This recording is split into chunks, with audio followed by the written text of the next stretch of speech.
अस्सलामुअलैकुम। कैसे हैं आप सब? उम्मीद है कि आप सब लोग खैरियत से होंगे। Welcome back to my channel खौफ की आवाज़। अगर आप मेरे चैनल पर नए हैं तो मेरे चैनल को सब्सक्राइब कर दें और नोटिफिकेशन बेल का बटन दबा दें ताकि आने वाली हर नई खौफनाक स्टोरी की वीडियो आप तक पहुंच सके। तो चलिए सुनते हैं आज की इस वीडियो में एक और खौफनाक और पुरअसरार सच्ची कहानी। ये वाक़या काफ़ी पुराना है, तकरीबन मेरे बचपन का होगा, मगर मुझे आज भी वो मंज़र साफ साफ याद है। उस वक्त हम जिस जगह पर रहते थे, हमारी गली के कोने में एक खाली मैदान था जहाँ एक खाली और पुरअसरार मकान मौजूद था। वो काफ़ी सालों से बंद था। एक दिन हम सब दोस्त वहाँ खेल रहे थे कि खेलते खेलते हमारी बॉल उस घर में चली गई। उमर ने मुझसे कहा कि जाओ बॉल ले आओ। उमर मेरे बचपन का दोस्त था, मगर मेरी तो हालत उस घर को देखते ही ख़राब हो जाती थी। मैंने तो साफ साफ मना कर दिया था और कहा था कि यार तुम्हें तो पता है कि ये घर नहीं भूत बंगला है, यहाँ भूत हैं। तभी उमर ने हिम्मत की और वो अंदर जाकर बॉल ले आया। मैंने उससे कहा कि वाह यार, बहुत हिम्मत वाले हो तुम, इतनी आसानी से कैसे अंदर जाकर बॉल ले आए? अगर आंटी को पता चल गया तो तुम्हारी खैर नहीं होगी। तो इस पे उमर ने मुझे कहा, तुम कितने डरपोक हो यार, मैंने भी कितने डरपोक इंसान से दोस्ती कर ली है। अब मैं तुम्हारा डर इस घर की तरफ से निकाल कर ही रहूँगा। तुम बस ऐसा करो कि रात को मुझे इस घर के बाहर मिलो।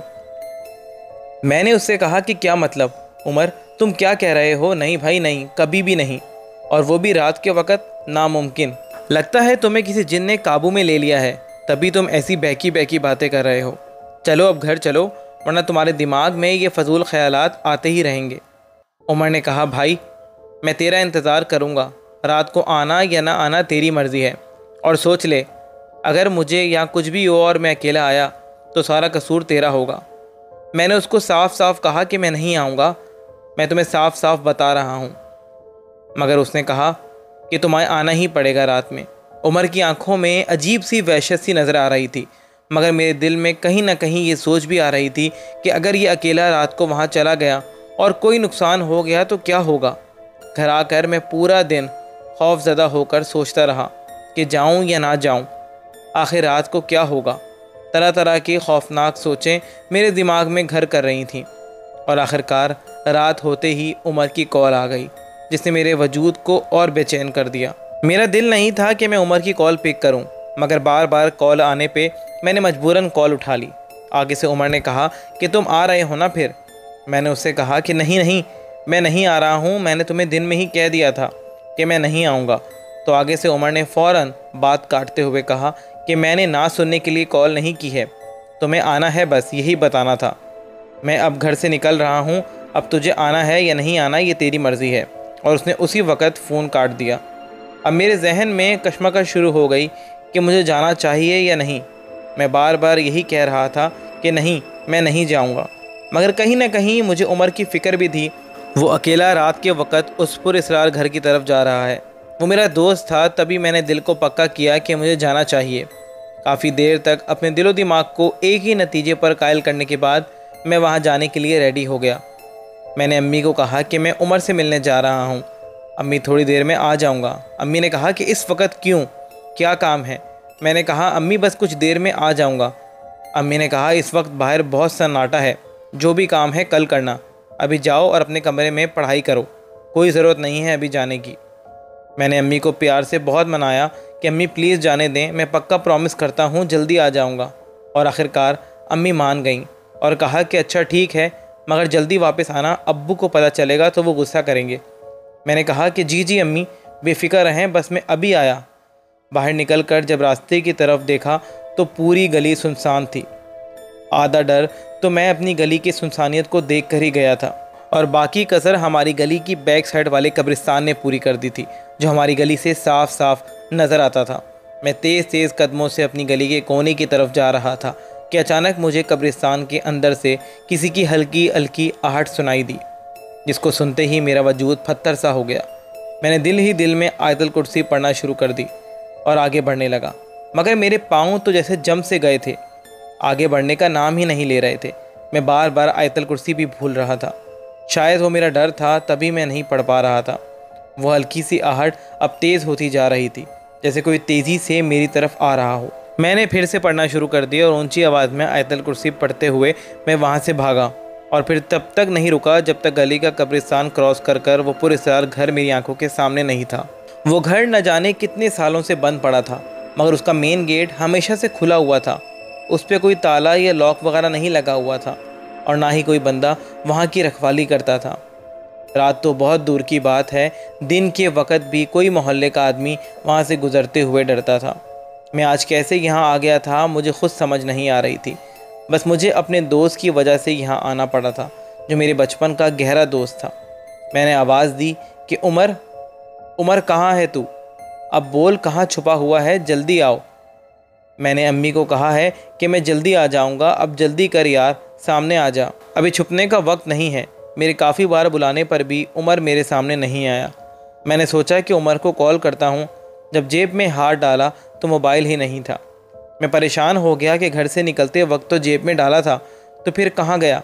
ये क्या अजाब है यार। उमर यार, कहाँ है तू? फिर मुझे ख्याल आया कि कहीं भागते भागते मेरा फ़ोन कब्रिस्तान के सामने तो नहीं गिर गया। पहले सोचा कि वापस जाकर देखता हूँ, मगर वापस अकेले जाते हुए भी मुझे डर लग रहा था, क्योंकि गली में कोई भी मौजूद नहीं था और कब्रिस्तान का खौफनाक माहौल मुझे मज़ीद डरा रहा था। मैंने सोचा कि उमर कहीं अंदर घर के ना चला गया हो। मेरी हिम्मत नहीं थी कि मैं अंदर उस पुरअसरार घर में जाऊं, मगर उमर का ख्याल आते ही मैंने अपने दिल को पक्का किया और अंदर जाने का फ़ैसला किया। मेरे हाथ लगाते ही उस घर का दरवाज़ा खुल गया। अंदर का माहौल तो था ही खौफनाक, मगर अंदर लगे जाले और हवाओं की आवाज़ और चमगादड़ों की आवाज़ों ने मज़ीद उस माहौल को हौलनाक कर रखा हुआ था। मेरे दिल की धड़कन उस वक्त इतनी तेज़ धड़क रही थी जैसे अभी दिल बंद हो जाएगा। अभी मैं खौफ के आलम में वहाँ खड़ा हुआ ही था कि मुझे फिर से हल्की हल्की कदमों की आहट सुनाई दी, जो मुझे गली के उस कब्रिस्तान के अंदर से आती हुई सुनाई दी थी। और इस बार वो आहट ज़्यादा तेज़ी से मेरी तरफ बढ़ रही थी। लेकिन जैसे ही मैंने पीछे की तरफ मुड़कर देखा तो वहाँ कोई मौजूद नहीं था। हाँ, मगर मुझे अपने बिल्कुल पास से कोई चलता हुआ महसूस हुआ और साथ ही साथ बच्चों के धीमे धीमे शोर गुल की आवाज़ें आना शुरू हो गईं। मैंने घबराकर ऊंची आवाज़ में कहा, कौन? कौन है? जवाब दो, कौन है? उमर, तुम हो यार? यार अगर तुम हो तो सामने आ जाओ। मेरी हालत ऐसी थी कि मैं किसी भी वक्त ज़मीन पर गिर जाता, मगर उसी लम्हे घर में लगे पुराने पर्दों के पीछे से आहट सी महसूस हुई। बाहर से आती हल्की सी रोशनी में पर्दे के पीछे किसी लड़की का साया नज़र आते ही मेरी जान मुंह को आ गई थी, लेकिन मेरे मुंह से उमर का नाम निकल पड़ा। मैंने गुस्से में कहा, उमर तू है ना वहाँ? यार ये बहुत घटिया मजाक है, अब तेरी मेरी दोस्ती ख़त्म। अब मैं वापस जा रहा हूँ। इतने में ही मेरे पीछे से आवाज़ आई, अरे तुम कहाँ जा रहे हो? तुम यहाँ आए हो तो अपनी मर्जी से, मगर जाओगे हमारी मर्जी से। उफ़! वो आवाज़ इतनी भयानक थी और खौफनाक थी कि मेरा पूरा जिस्म वहीं कांपना शुरू हो गया। मैंने इतनी हौलनाक आवाज़ कभी अपनी ज़िंदगी में नहीं सुनी थी। मैं बस वहाँ से भागना चाहता था, मगर उस हौलनाक आवाज़ों के आते ही मेरे कदम जैसे पत्थर के हो गए थे। बेहद कोशिश के बाद भी मैं हिल नहीं पा रहा था। मैंने गुस्से में कहा, कौन? कौन है यहाँ? खुदा का वास्ता है, कौन है यहाँ?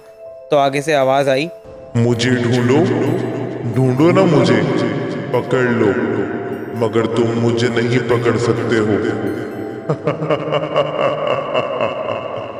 मुझे ऐसा महसूस हो रहा था जैसे मेरी जान अभी मेरे जिस्म से निकल जाएगी, मगर पता नहीं मैंने हिम्मत कैसे की और दिल ही दिल में सोचा कि नहीं नहीं, ऐसा कुछ नहीं है, ये सब मेरा दिमाग का फतूर है। फिर आवाज़ आई, तुम तो बड़े बहादुर हो, हमारे घर आए हो, अब तुम यहाँ से नहीं जाओगे। और इतने में ही कोई तेज़ी से भागकर मेरे सामने आकर खड़ा हो गया। वो मंज़र मैं लफ्ज़ों में बयान नहीं कर सकता हूँ। इतने खौफनाक टूटे हुए दांत, जला हुआ मुंह और आंखों में से बहता हुआ खून। उस मखलूक को अपने इतने पास देखकर मैं अपने आप को संभाल नहीं सका और बेहोश हो गया। मैं तकरीबन 1 हफ्ते तक बेहोश रहा। जब होश में आया तो अपने आप को एक हॉस्पिटल के कमरे में पाया। मेरे सामने अम्मी अब्बू मौजूद थे। मैंने उठते ही अम्मी अब्बू को कहा कि उमर कहाँ है? वो ठीक है ना? अम्मी ने कहा, बेटा सब ठीक है, मगर तुम ये बताओ कि तुम वहाँ उस मकान में क्या करने गए थे? अगर हम वहाँ वक्त पर ना पहुँचते या हमें ना पता चलता कि तुम कहाँ हो तो क्या होता। मैंने फिर से जब उमर का नाम लिया तो अम्मी ने कहा कि बेटा, उमर ने हमें सब बता दिया है। उसने तुमसे वहाँ जाने का मजाक किया था। वो तो नहीं गया मगर तुम वहाँ चले गए, वो भी रात के वक्त। ये तो शुक्र करो कब्रिस्तान के गोरकन का। जब हम परेशानी में वहाँ घूम रहे थे तो उसी ने हमें बताया कि आपके बेटे को उस घर की तरफ जाते हुए देखा था। तुमने ये हरकत क्यों की, आखिर बताओ मुझे। अगर तुम्हें कुछ हो जाता तो हमारा क्या होता। मुझे उस वक्त बहुत रोना आ रहा था कि मैं अब तक ज़िंदा हूँ। और जब उमर से मुलाकात हुई तो उसने कहा कि यार मैं वहाँ नहीं गया था, मुझे पता था कि तुम वहाँ कभी नहीं आओगे तभी, मगर मुझे क्या पता था कि तुम वहाँ चले जाओगे। यार सॉरी यार। उस वाक़ये के बाद मैं काफ़ी अरसे तक रात को सो नहीं पाता था। वो खौफनाक मकान और वो पुरअसरार और हौलनाक मखलूक बार बार मेरी आंखों के सामने आती थी। मेरे अब्बू ने फ़ैसला किया कि हम वहाँ से शिफ्ट हो जाएंगे। वहाँ से शिफ्ट होने के बाद भी मैं वो घर और वो मखलूक नहीं भुला पाया।